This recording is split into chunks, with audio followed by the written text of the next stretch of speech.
Assalamualaikum warahmatullahi wabarakatuh.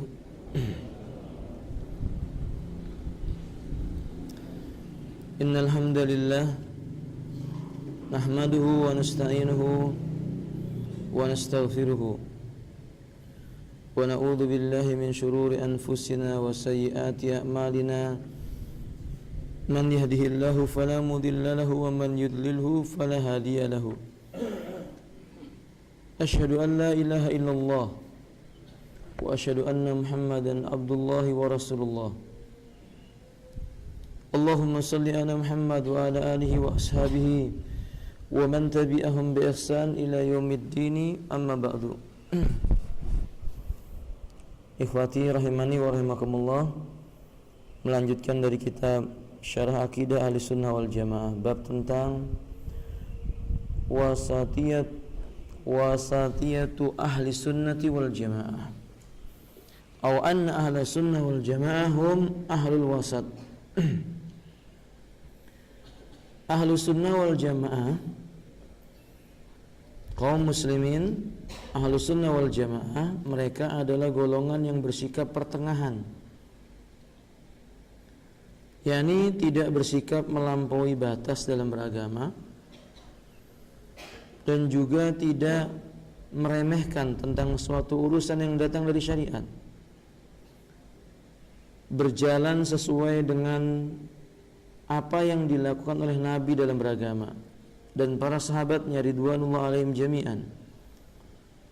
Karenanya Allah mengatakan dalam surah Al-Baqarah ayat 143, wa kadzalika ja'alnakum ummatan wasata, dan demikian pula telah kami jadikan engkau wahai umat Islam sebagai umat yang pertengahan, litakunu syuhada'a 'alan nasi, agar kamu menjadi saksi atas perbuatan manusia kelak di yaumil qiyamah, wa yakunur rasulu 'alaikum syahida, dan supaya rasul itu menjadi saksi atas kalian semuanya di hari kiamat. Jadi ahlu sunnah itu bila mereka berada di tengah-tengah kelompok-kelompok yang ada atau firqah-firqah yang ada, dan kebanyakan dan seluruh, maksud saya seluruh firqah itu menyimpang, maka ahlu sunnah berada di tengah-tengah mereka. Ahlu sunnah sebagaimana dijelaskan oleh Imam Abdullah ibn Mubarak rahimahullah ta'ala, beliau menyebutkan ahlu sunnah berada di antara kelompok-kelompok yang sesat, dan kelompok sesat itu banyak, tapi pokok kelompok yang menyimpang itu ada 4, diterangkan oleh Al-Imam Yusuf Al-Asbat rahimahullah ta'ala. Yang pertama namanya Ar-Rafidah. Disebut Rafidah karena golongan ini bersikap melampaui batas terhadap pengagungannya terhadap ahlul bait, sehingga dia mengkafirkan selain orang yang sepaham dengannya, mengkafirkan para sahabat selain ahlul bait. Ini kelompok dahulu di masa ada seorang ahlul bait yang bernama Zaid bin Ali bin Al-Husain bin Ali bin Abi Thalib. Di saat dia diminta oleh orang-orang Rafidah ini menyebutkan kejelekan Abu Bakar dan Umar dan membencinya, maka Zaid tidak mau. Sehingga kelompok ini menolak kedudukan Zaid bin Ali bin Al-Husain bin Ali bin Abi Thalib ini. Karena penolakan dari kelompok ini, maka disebut mereka itu dengan Rafidah. Karena makna Rafidah itu menolak. Dan kelompok yang kedua disebut dengan Khawarij. Ini golongan sesat yang pertama kali menyempal dari Islam. Terjadi dan meluas di zaman Ali bin Abi Thalib. Sudah muncul di zamannya Utsman bin Affan. Bibitnya sudah ada sejak zaman Nabi. Ketika Nabi SAW membagi harta rampasan perang, ada seorang lelaki yang bernama Dzul Khuwaisirah. Di saat Nabi sedang membagi, lelaki ini datang dan berkata, "I'dil ya Muhammad." Bersikap adillah engkau hai Muhammad. Maka Nabi mengatakan, kalau seandainya aku tidak bisa bersikap adil, maka siapa lagi yang bisa lebih adil daripada aku? Lalu Nabi mengatakan akan keluar dari sulbi lelaki ini suatu kaum yang membaca Al-Quran tidak melewati kerongkongannya, yakni tidak faham maknanya, tapi dia mengambil hukum seenaknya. Yamrukuna minad dini kama yamrukus sahmu minar ramiyah. Dari sulbi orang ini akan muncul kelompok yang membaca Quran tidak melewati kerongkongannya. Dia terlepas dari agama ini, menyimpang dari agama ini, seperti lepasnya anak panah dari busur yang tidak mengenai sasarannya. Dahulu di masa Ali bin Abi Thalib, mereka bermukim di sebuah tempat disebut dengan Harura, bukit di Harura. Dan kemudian mereka dikenal dengan sebutan Haruriyah. Kelompok ini mengkafirkan Utsman, mengkafirkan Ali bin Abi Thalib, dan seterusnya. Kemudian kelompok yang ketiga, Qadariyah, golongan yang menolak takdir, yang meyakini bahwa Allah tidak punya pengetahuan tentang kejadian yang akan datang bagi hamba-hambanya. Segala yang terjadi pada manusia itu tidak ada campur tangan Allah padanya. Telah kita terangkan permasalahan ini pada pertemuan sebelumnya. Dan kelompok yang ketiga disebut dengan Murji'ah. Jadi golongan yang menganggap iman tidak bisa bertambah, tidak terpengaruh iman itu terhadap perbuatan dosa. Atau dengan kata lain, iman tidak berkurang. Amal perbuatan yang baik tidak mempengaruhi iman. Amal perbuatan yang jelek tidak mempengaruhi iman, sebagaimana amal perbuatan baik tidak mempengaruhi kekafiran seseorang. Kata mereka demikian. Ini adalah golongan yang sangat sesat. Ketika ada orang yang bertanya kepada Abdullah ibnu Mubarak tentang Jahmiyah, "Ya Imam, ma ra'yuka bil Jahmiyati?" Bagaimana pendapatmu tentang Jahmiyah? Qala rahimahullah ta'ala, Imam Ibnu Mubarak menyebutkan, hum laisu min ummati Muhammadin sallallahu alaihi wasallam. Jahmiyah tidak termasuk golongan umatnya Nabi sallallahu alaihi wasallam, atau kafir, bukan berasal dari umatnya Nabi lagi. Kelompok Jahmiyah ini kelompok yang mengatakan Al-Quran itu makhluk, yang mengatakan bahwa Al-Quran bukan ucapannya Allah Ta'ala, bukan kalamnya Allah, mengingkari sifat-sifat Allah, seperti sifat berbicara dia ingkari. Padahal Allah mengatakan wa kallamallahu Musa taklima, dan Allah itu berbicara kepada Musa dengan pembicaraan yang sesungguhnya. Nah, berikut ini diantara bentuk tawassut Ahlussunnah wal Jamaah, sikap pertengahan dari golongan yang disebut dengan Ahlussunnah wal Jamaah dibandingkan kelompok sesat yang lainnya. Anna Ahlussunnah wal Jamaah at-tawassut fi asma'i wa sifatillahi ta'ala bainal jahmiyati wal musyabihah. Golongan Ahlussunnah wal Jamaah bersikap pertengahan di dalam membicarakan nama dan sifat-sifatnya Allah. Mereka pertengahan di antara kelompok Jahmiyah, di mana kelompok Jahmiyah ini menolak semua sifat Allah. Dia mengatakan bahwa Allah tidak punya sifat, mengingkari sifat yang telah diterangkan oleh Allah dalam Al-Quran sekalipun, apalagi dari sunnah Nabi Sallallahu Alaihi Wasallam. Karena menurut orang-orang Jahmiyah, annal imana hasbu li rajulin bi ma'rifatillahi azza wa jalla. Menurut mereka, iman itu sudah cukup kalau ada orang mengakui bahwa Allah itu ada.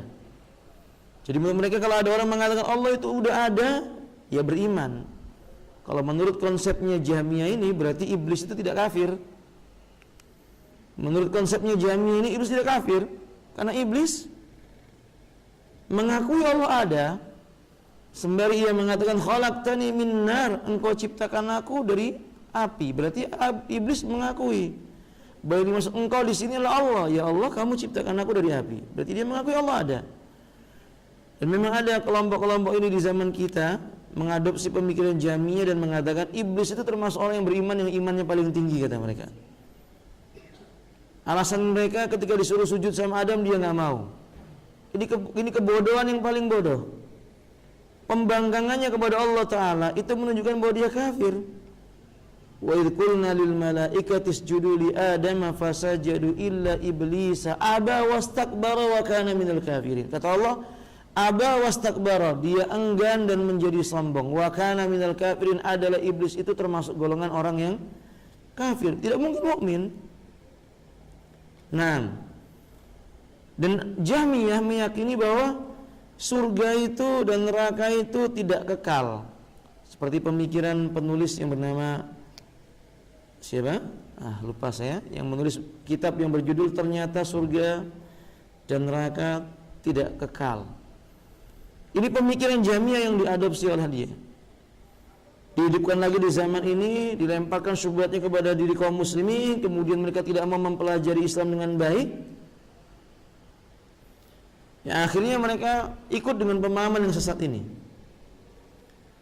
Berbeda dengan kebalikannya kelompok musyabbihah. Musyabbihah dalam masalah nama dan sifat Allah, dia melampaui batas. Dia mengakui Allah punya nama, dia mengakui Allah punya sifat, tapi kelompok ini berbuat bidah dengan kebidaan yang tidak layak dinisbatkan kepada Islam. Mereka mengatakan Allah punya sifat, tapi sifat Allah persis dengan sifat makhluknya. Maka disebut dengan musyabbihah, menyamakan Allah itu dengan makhluknya. Ahlus sunnah dituduh oleh orang-orang Jahmiyah bahwa ahlus sunnah itu musyabbihah. Syekhul Islam Ibnu Taimiyah rahimahullah ta'ala oleh penulis buku yang bernama Sirajuddin Abbas menuduh Syekhul Islam Ibnu Taimiyah sebagai mujassimah atau musyabbihah. Lantaran Syekhul Islam menerangkan bahwa Allah itu punya sifat. Dan yang diyakini di dalam Islam, Ahlussunnah wal Jamaah meyakini bahwa sifat Allah enggak mungkin sama dengan makhluknya, karena Allah mengatakan laisa kamislihi syai'un. Allah itu tidak serupa dengan makhluknya. Tapi kata Syekhul Islam, ayat ini masih ada kelanjutannya. Wa huwas samiul basir. Allah itu Maha mendengar dan Allah itu Maha melihat. Maka Allah punya sifat mendengar. Allah juga punya sifat melihat. Tetapi tanpa kita menafikan bahwa manusia bisa mendengar juga dan juga bisa melihat. Letak perbedaannya ada awal ayat yang menyebutkan laisa kamisli syai'un. Allah tidak serupa dengan makhluknya. Maksudnya pendengarannya Allah tidaklah sama dengan pendengaran manusia. Penglihatannya Allah tidaklah sama dengan penglihatannya manusia. Kalau kelompok musyabbihah menganggap pendengaran, penglihatan manusia itu sama dengan pendengaran dan penglihatannya Allah Ta'ala, dari kelompok musyabbihah ini muncullah keyakinan yang dikenal dengan wahdatul wujud, di mana mereka meyakini makhluk bisa menyatu dengan Rabb. Sehingga mereka menganggap jika manusia telah sampai kepada derajat yang paling tinggi, maka dia seperti derajatnya Rabb. Apa yang dia katakan mesti dipegangi, tidak ada yang keliru darinya, bahkan menyimpang dari isi syariat pun dianggap benar adanya. Ini karena keyakinan musyabbihah tadi itu. Adapun yang disampaikan oleh Al-Imam Ibnu Taimiyah rahimahullah ta'ala tentang masalah akidah Ahlussunnah wal Jamaah, Ahlussunnah meyakini Allah punya sifat secara nama sama dengan nama yang ada pada sifat manusia, akan tetapi secara makna sifat itu hakikatnya tidak sama dengan apa yang ada pada manusia. Ketika Allah mengatakan dalam Al-Quran bal yadahu mabsuutatan yunfiqu kaifa yasha, bahkan kedua tangan Allah itu keduanya terbentang, Allah menginfakkan apa saja yang Allah inginkan kepada siapa yang Dia inginkan. Di sini Allah menjelaskan dengan dirinya sendiri bahwa Allah punya tangan. Tapi orang-orang Jahmiyah mengatakan tidak, Allah tidak punya tangan. Mereka menolak Allah punya sifat ini. Orang-orang musyabbihah mengatakan tangan Allah sama dengan tangan manusia.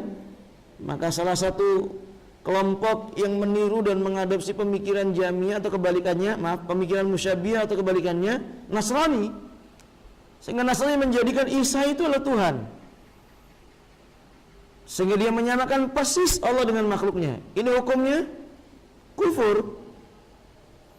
Dan dalam Islam tidak. Ketika Rasulullah menyebutkan bahwa Allah punya tangan sebagaimana Allah bisa mendengar, maka tidaklah sama tangannya Allah sebagaimana tidaklah sama pendengarannya Allah dengan tangan dan pendengarannya manusia. Lihat, Ahlussunnah itu pertengahan. Tidak mengatakan sifat Allah itu seperti sifat makhluk, tapi juga tidak menolak sifat-sifat Allah yang ada. Di antara kelompok yang tersesat juga mengimani sebagian sifat Allah, menolak lagi sebagian, jadi mencampur aduk dia. Dia mengimani sebagian sifat Allah sehingga sifat Allah dibatasi cuma 20, wujud, qidam, baqa, mukhalafatul hawadisi, qiyamu binafsihi, qudrah, irada, ilmun, hayat dan seterusnya. Sampai 20 dia sebutkan. Selain itu mereka mentakwil. Mentakwil itu maknanya memalingkan makna kepada makna yang dohir. Bukan hanya mentakwil, kadang mentahrif. Mentahrif itu artinya merubah dari makna aslinya, bahkan menghilangkan maknanya. Seperti kelompok musyabbihah tadi itu, atau kelompok Jahmiyah tadi itu. Ketika mereka mengatakan bahwa Allah itu menyebutkan dalam Al-Quran punya tangan, kata mereka itu bukan tangan, itu namanya kekuasaan. Dia memalingkan makna tangan dengan kekuasaan. Ketika Allah Subhanahu wa taala menerangkan tentang wajah, wa yabqa wajhu rabbika, dan tetap kekal wajah Rabbmu, mereka menolak Allah punya wajah. Kata mereka itu namanya pahala. Dibalingkan. Ketika Allah Subhanahu wa taala menerangkan, Nabi sallallahu alaihi wasallam menerangkan bahwa Allah turun ke langit dunia di setiap sepertiga malam yang terakhir. Lalu Allah berkata, "Mana hambaku yang meminta? Mana hambaku yang meminta?" Tidaklah seorang hamba meminta kepada Allah, kata Nabi, melainkan Allah akan kabulkan di waktu itu. Jadi Allah turun ke langit dunia. Kata mereka tidak. Allah bukan turun ke langit dunia. Yang turun itu adalah pahala-pahalanya, jawaban-jawaban doa atas hamba yang meminta, kata mereka. Kalau seperti itu keadaannya, berarti turunnya cuma ke langit dunia. Lalu bagaimana dengan manusia yang berdoa? Bagaimana dengan ucapan Nabi yang mengatakan Allah menyebutkan mana hambaku yang meminta, mana hambaku yang meminta? Apakah pahala yang berbicara dengannya? Dengan menyebut kalimat hamba? Maka ini mustahil. Di antara mereka juga menolak atau menyebutkan bahwa mentakwil sifat Allah tabaraka wa taala tentang bersemayam. Ketika Allah mengatakan Ar-Rahmanu 'alal arsy istawa, Allah itu bersemayam di atas arsy. Istawa ditahrif oleh mereka, diubah istawa itu ayatnya dengan istaula. Jadi kata mereka bukan istawa tapi istaula. Istaula itu maknanya menguasai sesuatu dengan cara mengalahkan orang yang ada di atasnya sebelumnya. Jadi kalau ini balik papan ada pemimpinnya, lalu pemimpinnya dikalahkan oleh orang yang datang berikutnya, maka yang mengalahkan ini secara bahasa disebut istaula. Istaula Ahmadu alal Iraqi, misalnya bahasa mengatakan Ahmad menguasai Irak, berarti sebelumnya dia mengalahkan penguasa Irak. Nah kalau kalimat istaula ini diterjemahkan untuk arsy, Ar-Rahmanu alal istaula, kata mereka, berarti yang Maha Rahman itu menguasai arsy dengan makna istaula, berarti sebelumnya Allah perang dulu. Siapa yang diajak perang di atas arsy kalau begitu? Berarti ada Tuhan selain Allah. Ini sebuah bentuk tuduhan yang batil. Makanya alhamdulillah rahimani Allah, bentuk-bentuk seperti ini bentuk penyimpangan dalam masalah akidah. Nah, Ahlussunnah itu ingin memurnikan pemahaman mereka, mengembalikan sebagaimana dahulu Nabi dan para sahabat memahami permasalahan ini. Mereka bersikap pertengahan. Sayang orang-orang yang hatinya ada penyakit sangat membenci akidah ini, menuduh dengan tuduhan yang tanpa bukti. Nah, yang kedua, Ahlussunnah itu wasatan baina jabariyati wal qadariyati fi af'alil ibadi. Ahlussunnah berada di tengah-tengah antara kelompok yang disebut dengan Jabariyah. Jabariyah ini golongan sesat yang makna jabar Jabariyah dari berasal dari kata-kata al-jabru. Jabarun itu artinya paksaan. Sehingga kelompok Jabariyah ini menganggap diri mereka sudah dipaksa. Dengan kata lain, mereka tidak mempercayai, mereka ini menolak tentang manusia bisa berusaha. Jadi menurut mereka, kita beriman dengan takdir itu maknanya pasrah dengan semua yang ada. Tidak perlu usaha. Padahal usaha itu bagian daripada takdirnya Allah Ta'ala. Mereka menggunakan alasan takdir ini untuk membentengi perbuatan maksiat mereka. Kalau mereka berzina, maka ketika ada orang yang menangkap dan mau merajam atau mau mencambuknya, mereka berkata, jangan salahkan saya, karena saya ditakdirkan oleh Allah menjadi seorang pezina. Ini kelompok Jabariyah. Ketika ada orang korupsi atau mencuri ditangkap, kata mereka, saya rebo ditangkap jadi koruptor karena saya ditakdirkan oleh Allah dan saya beriman dengan takdir, kata mereka. Ini namanya Jabariyah. Maka Jabariyah ini tidak mau mengambil ikhtiar, padahal Allah Subhanahu wa taala menurunkan syariat dengan mengatakan falhama fujura wa taqwa, kami ilhamkan ke dalam hati manusia, dalam jiwa manusia itu sifat fajir dan takwanya. Mereka bisa memilih mana jalan yang fajir dan mana jalan yang takwa. Tapi kelompok Jabariyah ini tidak demikian. Kebalikan dari Jabariyah namanya Qadariyah. Nah, Qadariyah ini kebalikannya, menolak takdir. Dia tidak mempercayai takdir dan menganggap bahwa semua nasib manusia ditentukan oleh dirinya sendiri. Dialah yang membuat perbuatannya sendiri. Dialah yang mengusahakan untuk semua usaha. Tidak ada iradahnya Allah Ta'ala bagi mereka. Golongan ini, kata sahabat Abdullah ibn Umar radhiyallahu ta'ala, idza laqaitumuhum, kalau seandainya kalian berjumpa dengan kelompok Qadariyah ini, beritakan kepada mereka, allimuhum inni Abdullah bari'um minhum wa hum bura'u minni. Saya ini Abdullah bin Umar berlepas diri di kelompok ini. Mereka tidak mungkin mengikuti apa yang ada pada saya. Maksudnya mereka berlepas diri dari saya berlepas diri dari mereka. Nggak sama. Kalau sahabat sudah mengatakan mereka itu tidak seperti keyakinannya para sahabat, tidak mungkin mereka itu kelompok yang benar. Tapi Bapak, kelompok ini juga banyak pengikutnya. Begitulah Allah Subhanahu wa taala menguji orang beriman. Ketika Allah mengatakan liyabluwakum ayyukum ahsanu amala, agar Allah menguji kalian siapa di antara kalian yang paling baik dalam beramal. Sampai-sampai Allah uji, diperlihatkan kepada orang yang beriman bahwa kelompok sesat pun ada pengikutnya. Kelompok sesat pun ada pengikutnya. Iblis jelas-jelas sesat, ada pengikutnya. Qadariyah ini jelas-jelas sesat, juga ada pengikutnya. Dan menakjubkan kita, tapi kita katakan bahwasanya Allah Subhanahu wa taala senantiasa menolong orang yang beriman. Bahwa kelompok sesat ini juga punya dalil. Tapi dalil itu digunakan untuk mendukung hawa nafsunya, tidak dipahami dengan benar. Mereka punya dalil itu menjadi syubhat, merancukan pemikiran kaum muslimin. Maka Ahlussunnah wal Jamaah tidak seperti Jabariyah dan tidak seperti Qadariyah. Bagaimana Ahlussunnah wal Jamaah tentang masalah af'alul ibad, perbuatan hamba? Ahlussunnah pertama meyakini bahwa af'alul ibadi haqiqatan, perbuatan hambanya Allah Subhanahu wa taala itu betul-betul hakikatnya adalah perbuatan makhlukun min makhluqatillah ta'ala, dan perbuatan hamba itu makhluk atau ciptaan Allah. Kita bisa berbicara, pembicaraan kita ini diciptakan oleh Allah, betul-betul makhluknya Allah Subhanahu wa taala. Kita bisa melihat, penglihatan kita ini adalah makhluknya Allah Ta'ala. Kita berjalan, kita mengambil, kita memukul, dan seterusnya. Perbuatan-perbuatan hamba itu makhluknya Allah, dan Ahlussunnah meyakini itu. Karena selain Allah Subhanahu wa taala, maka dia itu adalah makhluk. Yang kedua, Ahlussunnah meyakini yang melaksanakan perbuatannya ini hamba sendiri secara hakiki. Hamba itu yang melaksanakan perbuatannya, tetapi pelaksanaannya atas takdirnya Allah Azza wa Jalla, atas kekuasaannya Allah Tabaraka wa Ta'ala. Maka seorang hamba tidak tahu apa yang akan terjadi yang akan datang, maka dia harus berusaha Bagaimana ayat menyebutkan, bagaimana hadis menerangkan apa yang diwajibkan, apa yang dilarang, mana yang disunahkan, mana yang dimakruhkan.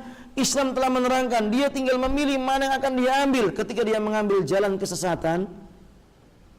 Ketika dia telah mengambil jalan kesesatan, maka itu pilihannya sendiri, tentu juga dengan iradahnya Allah, kehendak Allah Ta'ala, ditakdirkan oleh Allah Ta'ala.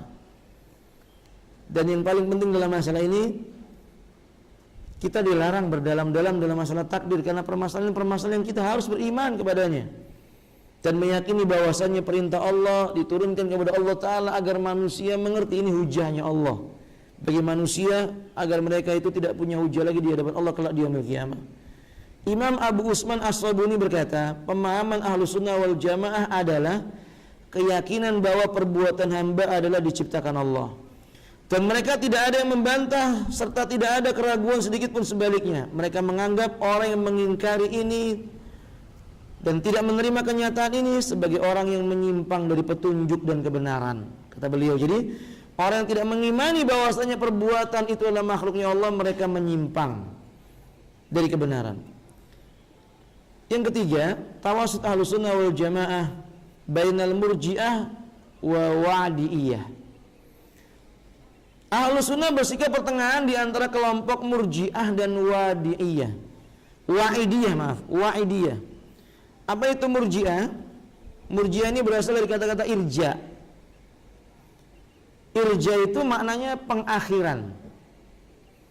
Mengapa disebut demikian kelompok ini? Karena kelompok ini mengakhirkan atau memisahkan antara amal dari iman. Jadi menurut murji'ah, dosa itu tidak akan membahayakan iman. Dan menurut murji'ah, sebagaimana perbuatan baik tidak akan mempengaruhi kekafiran. Dengan kata lain, kata orang murji'ah, iman itu tetap, nggak naik, nggak turun, nggak bisa bertambah dan tidak bisa berkurang. Sebenarnya ini sudah pemahaman yang batil. Bukankah secara zahir saja tanpa kita sebutkan ayat, kita bisa mengetahui berapa banyak orang kafir masuk Islam? Itu kan menunjukkan bahwa perbuatan baik mempengaruhi kekafiran, sehingga menjadi orang baik, lalu beriman kepada Allah Ta'ala. Dan berapa banyak kita menjumpai orang muslim yang murtad. Bukankah itu menunjukkan bahwa iman seseorang itu bisa berkurang bahkan hilang? Belum lagi dalil-dalil dari Al-Quran maupun hadis yang begitu banyak. Di antara dalil Al-Quran, Allah Subhanahu Wa Ta'ala menyebutkan, wa idza tuliyat alaihim ayatu zadatuhum imana. Bila dibacakan kepada mereka itu ayat-ayatnya Allah, imannya bertambah. Nah, murji'ah menganggap iman gak bisa bertambah. Nah, bukankah Nabi SAW menyebutkan wa sayati zamanun min ummati yusbihu mu'min wa yumsi kafir. Akan datang suatu masa di antara umatku, paginya dia beriman, sorenya sudah kafir. Ini kan menunjukkan hilangnya keimanan atau berkurangnya keimanan. Maka pendapat murji'ah yang mengatakan iman tidak bertambah dan tidak berkurang, ini pendapat yang batil. Salah satu ciri-ciri pendapat kelompok murji'ah ini, di mana kelompok murji'ah ini menganggap bahwa manusia melakukan kekafiran sekalipun, kalau dia asalnya mukmin, nggak bisa kafir selamanya. Nggak bisa kafir selamanya. Padahal dalam Islam ada yang disebut dengan pembatal-pembatal keislaman. Jadi menurut mereka kalau dia itu muslim, walaupun mereka itu tawasul sama orang yang mati, minta sama yang di kuburan, menurut mereka nggak kafir. Yang penting mereka itu sudah muslim. Naudzubillah min dzalik. Ini keyakinan yang menyimpang. Nah, yang kedua namanya wa'idiyah. Nah, wa'idiyah ini kebalikannya, bersikap sangat ekstrim. Kelompok ini, wa'id itu artinya ancaman. Sehingga kelompok ini isinya tentang dakwanya hanya mengancam dengan makna orang berbuat dosa besar kafir. Menurut wa'idiyah, orang berbuat zina kafir, orang berjudi kafir, orang berdusta kafir. Karena dusta termasuk, sebagian ulama menyebutkan bahwa dusta termasuk dosa besar. Karena itu tanda-tanda munafik, tanda-tanda kemunafikan. Sehingga apabila rahimani warahmatullah, kelompok wa'idiyah ini Anda akan menjumpai nanti suatu saat dia mengkafirkan diri sendiri. Karena nggak ada manusia yang lepas dari perbuatan dosa, dari mana Kadang-kadang mungkin dia akan terjatuh dalam perbuatan dosa yang besar bahkan. Di zaman Nabi ada orang yang jatuh dalam perbuatan dosa besar, tapi nggak dikafirkan oleh Nabi. Kita ingat kisah Ma'is, dan kita juga ingat kisah wanita Ghamidiyah, di mana Ma'is pernah berbuat zina. Dia datang kepada Nabi lalu berkata, "Ya Rasulullah, saya telah berbuat zina, sucikan saya." Lalu para sahabat merajam Ma'is sampai mati. Tapi Ma'is tidak dikatakan oleh Nabi sebagai orang kafir. Ada wanita Ghamidiyah yang datang kepada Nabi lalu berkata, "Saya telah berbuat zina, sucikan saya." Kata Nabi, "Tidak ada saksinya. Pulang saja engkau." Kata wanita ini, "Mungkin engkau Rasulullah menolak aku seperti engkau menolak Ma'is. Aku punya bukti, aku hamil." Dan dia tidak punya apa? Suami. Kata Nabi, "Ya, tunggu sampai melahirkan." Ketika sudah melahirkan, datang kepada Nabi, "Sucikan saya." Nabi mengatakan, "Tunggu sampai engkau selesai sapian, menyapi anak ini." Sudah besar 2 tahun, datang lagi kepada Nabi. Nabi tidak bisa menolak apa-apa. Lalu Nabi menawarkan kepada sahabat siapa yang memelihara anaknya. Kemudian wanita ini dirajam. Salah seorang di antara yang merajam ini pakaiannya terkena darahnya, maka mengucapkan kalimat yang tidak baik. Kemudian Nabi mengatakan, "Hati-hati dengan ucapanmu. Sungguh kalau seandainya taubat wanita ini dibagikan kepada penduduk kota Madinah, 70 penduduk kota Madinah yang berbuat dosa besar, maka akan diampuni oleh Allah Ta'ala dosa mereka." Nah, ini menunjukkan bahwa pelaku dosa besar tidak kafir, kecuali istihlal. Dia menganggap bahwasannya perbuatan dosa itu halal baginya. Kalau dia mengatakan zina halal baginya, dari dalam hatinya dengan keyakinan yang seyakin-yakinnya bahwa zina itu halal baginya, maka dia kafir. Maka kalau tidak, Ahlus Sunnah berada di antara golongan Murji'ah dan Wa'idiyah. Bagaimana Ahlus Sunnah? Ahlus Sunnah itu meyakini bahwa pelaku dosa besar itu tahta masyiatillah. Di dunia mereka itu disebut dengan mu'minun naqisul iman, fasikun bimaksiyati, mu'minun biimanihi. Dia beriman kepada Allah Ta'ala karena memang dia meyakini Allah itu ada, syariatnya itu benar, tapi dia fasik karena dia melanggar syariat Allah Ta'ala. Dia mukmin yang imannya berkurang. Sedangkan di yaumil qiyamah, Ahlus Sunnah meyakini dengan kalimat tahta masyiatillah. Orang yang berbuat dosa besar ini di bawah kehendaknya Allah Ta'ala. Bukankah Nabi SAW itu menyebutkan, "Wa sayakhruju akhir ummati minan nar." Kelak akan keluar umatku yang paling terakhir dari api neraka. Ini pelaku dosa besar. Dikeluarkan oleh Allah Ta'ala dari api neraka, kemudian dimasukkan oleh Allah ke dalam surga yang sebelumnya dia diperintahkan untuk mandi di sumur surga itu. Lalu hilanglah warna hitam dalam tubuhnya itu, bercahayalah bekas-bekas wudunya dengan izin Allah Subhanahu wa Ta'ala. Maka Ahlus Sunnah meyakini bahwa pelaku dosa besar itu tahta masyiatillah, di bawah kehendak Allah Ta'ala. Insya'a ghafarallahu wa insya'a adabahu. Kalau Allah mau, Allah akan ampuni dia. Kalau Allah mau, maka Allah akan siksa dia, dan Allah itu Maha bijaksana. Fa'alul lima yurid, ia berbuat apa yang ia inginkan. Wallahu la yus'al, Allah tidak ditanya mengapa Allah berbuat itu. Itu hak Allah Ta'ala, kita yang ditanya oleh Allah Ta'ala. Nah, kemudian yang berikutnya, Ahlus Sunnah wal Jamaah, di antara sikap tawasudnya adalah baina Ahlus Sunnah wal Jamaah at-tawasud fi asma'il imani wad din. Ahlus Sunnah itu bersikap pertengahan dalam hal nama-nama iman dan agama, antara golongan Haruriyah dan Mu'tazilah, antara golongan Murji'ah dan Jahmiyah. Ya, Haruriyah kelompok sesat yang tadi sudah saya singgung sebelumnya. Haruriyah punya ciri-ciri yang tampak, yaitu suka memberontak. Ciri-ciri Haruriyah itu mengkafirkan, kemudian memberontak, menghalalkan darah kaum muslimin, menganggap bahwasannya darah kaum muslim, kehormatan kaum muslimin itu halal bagi mereka. Bahkan mereka membiarkan pelaku-pelaku kekafiran, lalu mereka membunuh ahlul iman. Dan Mu'tazilah, golongan Mu'tazilah sama seperti yang kita sebutkan tadi itu. Ini golongan yang mengatakan pelaku dosa besar itu di dunia manzilah baina manzilatain, enggak dikafirkan tapi juga enggak dikatakan muslim. Tapi kalau di akhirat nanti kekal dalam neraka, kata mereka. Ya, adapun Haruriyah mengatakan pelaku dosa besar di dunia kafir, di akhirat kekal di neraka. Mu'tazilah mengatakan pelaku dosa besar itu mereka tidak disebut mukmin, tapi tidak disebut juga orang kafir. manzilah baina manzilatain di dunia, nanti di akhirat dia kekal dalam neraka. Ini sama saja. Nah, Ahlussunnah tidak demikian. Ahlussunnah meyakini orang mukmin berbuat dosa yang tidak mengkafirkan disebut dengan kufrun duna kufrin. Di yaumil qiyamah dibawa kehendaknya Allah tabaraka wa taala.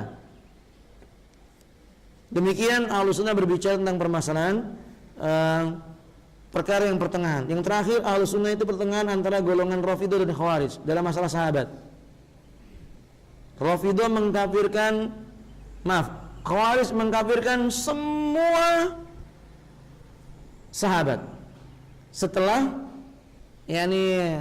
Utsman bin Affan. Jadi setelah zamannya Utsman, menurut Khawarij kafir semua. Sedangkan Rafidhah menganggap semua sahabat kafir kecuali Ahlul Bait. Tapi dia tidak konsekuen. Karena ternyata ada pula Ahlul Bait yang dikafirkan oleh Rafidhah. Ada Ahlul Bait yang dikafirkan oleh Rafidhah. Ya. Di antaranya adalah Al-Abbas, paman Nabi. Itu dikafirkan oleh mereka. Abdullah ibnu Abbas juga dikafirkan oleh mereka. Padahal Abdullah ibnu Abbas dan Al-Abbas ini masuk dalam keturunannya, satu garis keturunan dengan Nabi SAW dari jalur kakeknya. Tapi dikafirkan. Mereka tidak konsekuen. Nah, kata ikhwati rahimani wallah.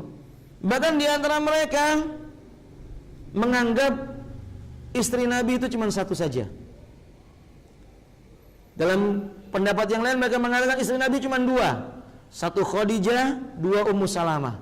Selain dari dua ini kafir, bukan keluarganya Nabi SAW. Lihat, ini sikap melampaui batasnya Rafidhah. Sama dengan orang-orang Khawarij. Rafidhah mengagungkan seagung-agungnya Ali bin Abi Thalib, sampai mengangkat derajatnya Ali bin Abi Thalib itu setara dengan derajatnya Rabb, walaupun tidak mengatakan dengan lisannya, tapi perbuatannya mengindikasikan demikian itu. Apa buktinya? Rafidhah menganggap keturunan Ali bin Abi Thalib itu bisa mengetahui perkara yang gaib. Sampai Al-Kulaini mengatakan seandainya Musa dengan Nuh dikumpulkan, lalu datanglah imam mereka, niscaya imam mereka akan berkata, kalian, yakni maksudnya Musa dan Nuh, tidak lebih mengetahui dibandingkan aku. Jadi menurut mereka, pemimpin mereka ini jauh lebih tahu tentang perkara-perkara agama dibandingkan Musa dengan Nuh, Nabi. Naudzubillah bin dzalik. Dan menurut pendapat mereka bahwasanya Ali bin Abi Thalib itu tahu apa yang akan terjadi di masa yang akan datang. Padahal Nabi SAW tidak tahu perkara yang akan datang. Adapun Khawarij mengatakan Ali kafir. Menurut golongan Khawarij, Ali bin Abi Thalib kafir, keluarganya Ali bin Abi Thalib kafir. Ini dua golongan yang bersikap melampaui batas. Adapun Ahlussunnah bersikap pertengahan. Ahlussunnah meyakini Ahlul Bait memiliki kemuliaan, liyutahhira ankum rijsa ahlul bait, agar Allah Subhanahu wa taala mensucikan dari kalian kotoran-kotoran, najis-najis wa Ahlul Bait. Maka Ahlul Bait itu orang yang mulia. Mereka adalah sahabat-sahabatnya Nabi, bahkan mereka adalah keluarganya Nabi sallallahu alaihi wasallam. Tetapi Ahlussunnah meyakini mereka itu manusia, bukan orang yang maksum. Di mana Nabi mengatakan kullu bani Adam khata', setiap anak Adam bisa melakukan kesalahan, tidak terkecuali Fatimah, tidak terkecuali Ali bin Abi Thalib, tidak terkecuali Hasan dan Husain, tidak terkecuali keturunan-keturunan Rasulullah SAW pun pernah melakukan kesalahan. Mereka bukan orang yang maksum, dan mereka tidak bisa menduduki kedudukan apa? Tuhan, tidak bisa. Mereka makhluk ciptaan Allah tabaraka wa taala. Tertutup pintu kenabian setelah Nabi wafat, pintu ke Rasulullah setelah Rasul wafat, dan tidak ada yang bisa mengetahui perkara yang gaib di langit dan di bumi kecuali Allah Subhanahu wa taala. Mereka Ahlussunnah berada di antara sikap ini. Ahlussunnah tidak membicarakan perselisihan di antara para sahabat karena tidak ada kebaikan di dalamnya. Ahlussunnah mendoakan Rabbana ighfir lana wa li ikhwanina alladziina sabaquna bil iman wa la taj'al fi qulubina ghillan lil ladziina amanu. Bahkan Imam Ahmad mengatakan idza ra'aita ar-rajula yatahaddatsu an ashabi Muhammadin sallallahu alaihi wasallam fattaim annahu zindiq. Kalau kamu menjumpai ada orang yang mencari-cari kekurangan dan kekeliruannya para sahabat, sebab kalau dicari pasti ada, namanya manusia punya kekurangan. ketahuilah dia itu zindik, perusak agama. Perusak agama. Maka Ahlus Sunnah bertengahan. Perselisihan antara para sahabat ini hikmah ada di dalamnya. Pelajaran yang bisa diambil dari orang-orang yang datang sesudahnya, agar mereka berpegang teguh dengan agama ini dan tidak membicarakan kekurangan mereka, tetapi mengingat jasa mereka yang jauh lebih besar dibandingkan dengan kesalahan atau perselisihan yang terjadi di antara mereka. Demikian, mudah-mudahan yang sedikit ini bermanfaat, dan kurang lebihnya saya mohon maaf. Wa akhiru da'wana alhamdulillahi rabbil alamin. Subhanakallahumma wa bihamdik, asyhadu an la ilaha illa anta, astaghfiruka wa atubu ilaik. Assalamualaikum warahmatullahi wabarakatuh.